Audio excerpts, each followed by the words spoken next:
Take a hip width stance with your feet and point your toes straight forward, and then bring one leg up in the air. My left leg is going to be the working one.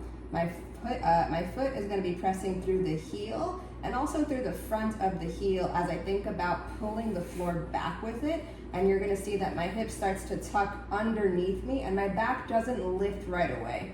So what I'm trying to do is use only my foot to bridge up by pushing the floor down and pulling back on it a little bit. And then to come back down, I'm going to slowly peel back down. So imagine that you are a banana peel and the floor is a banana. Your hip is going to be the top of the peel. You're going to start to slowly tilt it up by pushing the foot down. The rest of your back follows. The height that you go doesn't matter as long as you're doing it through the foot. You should feel a lot of hamstring working, and as long as that knee isn't going outside from being in line with your hip and your foot, you might feel some inner thigh muscle working as well. At the top of the rep, you're going to feel hamstring in the bottom of the butt muscle, not because you're clenching, but because you're pushing through the floor. That's how you're going to be moving up and down. If it's challenging for you to do it from the floor, you can grab a step or a textbook. 2 to 4 inches is perfect. And you're going to do the same thing.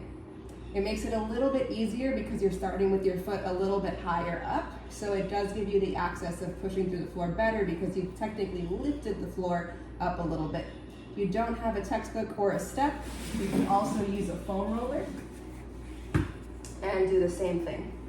The foam roller, just because of its nature of wanting to roll a weight from you, will help you really get authentic with just pushing through your foot and not using your back to lift up. It just may feel like your muscles work harder with that foam roller for that reason.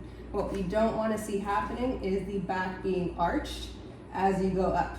So in that case, you see that my back lifts together as one unit, and there's no separation of the hip being the one that's initiating the rep.